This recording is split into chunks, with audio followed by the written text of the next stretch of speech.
नमस्कार दर्शकों। ज्ञानवर्धक इस चैनल में आपका बहुत बहुत स्वागत है। आप देख रहे हैं महाभारत के संवेदनशील प्रसंगों को एपिसोड के रूप में।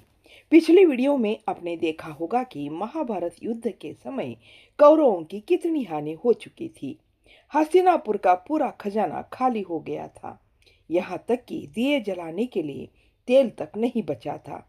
धृतराष्ट्र और गांधारी बहुत दुखी हो गए थे। सारी जनता भी बहुत त्रस्त हो चुकी थी। धृतराष्ट्र संजय से कहते हैं कि संजय, तुम तो बता रहे थे कि कल के युद्ध में अर्जुन ने प्रतिज्ञा की है कि मेरे दामाद जयद्रथ को वो जिंदा नहीं छोड़ेंगे, और साथ साथ में यह भी बता रहे हो कि मरने वालों में जयद्रथ भी था। वह आगे कहते हैं कि दुर्योधन को तो अपनी बहन से बड़ा स्नेह है। संजय कहता है कि हाँ, जिजासाले में भी बड़ा विश्वास और प्रेम था। जयद्रथ महाराज जब द्रौपदी को उठाकर ले जा रहे थे, अभी संजय का वाक्य पूरा होना भी बाकी था। गांधारी बीच में ही कहती है कि कब उठाकर ले गया था, वह कौन सी बात है। संजय बताता है कि जब पांडवों के वनवास के जाने के 2 वर्ष बाद की बात है। तब जयद्रथ महाराज उसी वन में गए और पुरुषों की अनुपस्थिति में के समय घात लगाकर द्रौपदी को उठाकर चल पड़े थे। बीच में ही वे पांडव आ पहुंचे और द्रौपदी को छुड़ाकर जयद्रथ को बंदी बनाया गया था। तब उसी समय भीम जयद्रथ का वध करने के लिए तैयार हुआ था, परंतु कुल का दामाद होने के कारण आधा सिर मुंडवाकर अपमान करके भेज दिया था। संजय अभी आगे बोले ही जा रहे थे, तभी बीच में ही गांधारी कहती है कि यह कैसे हो सकता है, उसकी आयु कितनी है, मेरे दामाद की आयु कितनी है। तब तो वह 35-36 का था और वह द्रौपदी 50 के आसपास की थी। संजय कहता है कि यह सब तो मुझे पता नहीं, यह सब भी मुझे पता नहीं था, संवाददाताओं ने मुझे बताया था। गांधारी चुप हो गई। बातों का सूत्र टूट जाने से संजय भी चुप हो गया। पर धृतराष्ट्र ने पूछा, संजय, मुझे तो आंखों से दिखता नहीं और पहले भी दिखा ही नहीं था। क्या वास्तव में द्रौपदी इतनी सुंदर है, अथवा उसके आकर्षण का वास्तविक मूल लक्षण क्या है। संजय कहता है कि महाराज, मैंने भी द्रौपदी को नहीं देखा। मेरा अनुभव है कि एक से अधिक पुरुषों के साथ रहने वाली स्त्री को देखकर दूसरे अन्य पुरुषों में भी बहुत जल्दी उसके प्रति आकर्षण उत्पन्न हो जाता है। द्रौपदी 5 पतियों के साथ, उसके यह बात पूरी करने से पहले ही विदुर ने रोक कर कहा, संजय, तुम युद्ध के संवाददाता हो, तुम्हें दूसरी बातें नहीं करनी चाहिए। संजय कहता है कि चाचा जी, युद्ध से संबंधित होने से ही यह बात अभी कर रहा हूँ। महाराज के पूछने पर वो भी, ऐसी बातों में मेरी भी कोई रुचि नहीं है। धृतराष्ट्र ने तुरंत पूछा, संजय, हमारी ओर के लोगों ने कोई भी पूर्व सावधानी नहीं बरती क्या? उनका कैसे वध हो गया?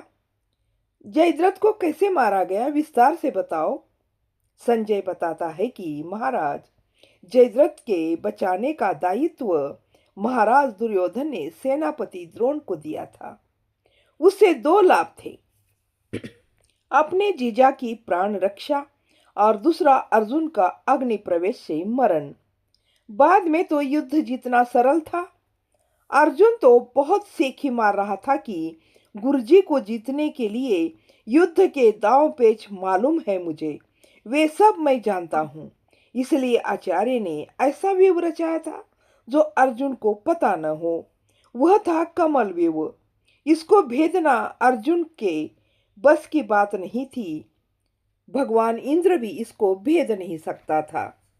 हाथी, घोड़े, रथ, पदाती और समस्त सेना के चारों ओर एक के बाद एक घेरे में खड़ा किया गया था। उसके बाद जयद्रथ को खड़ा कर दिया गया था बीच में। किसी भी दिशाओं से आक्रमण क्यों न हो, जयद्रथ तक पहुंचना संभव नहीं था। उसी दिन का युद्ध वास्तव में युद्ध कहा जा सकता है। कहीं बंदी न बना दिया जाए, यह सोचकर धर्मराज आगे बढ़ नहीं सके, परंतु भीम, नकुल, सहदेव, सात्यकी, धृष्टद्युम्न, यहाँ तक कि वृद्ध द्रुपद, विराट भी वहां उपस्थित थे। युद्ध में भयंकर स्थिति निर्माण हो गई थी। ऐसी स्थिति पहले कभी नहीं देखी थी। अर्जुन को तो अपने पुत्र के मृत्यु का क्रोध भयंकर आया हुआ था और दुर्योधन को अपने पुत्र के मारे जाने का क्रोध था। दुर्योधन महाराज को सब पांडवों को मार डालने का भूत सवार था।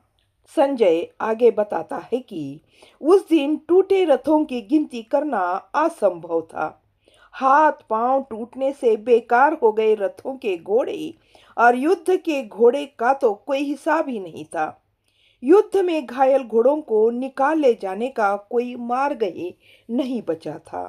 रक्त और मांस के कीचड़ के कारण घोड़े में बिदक पैदा हो गई थी और उन्हें वश में करना संभव नहीं था।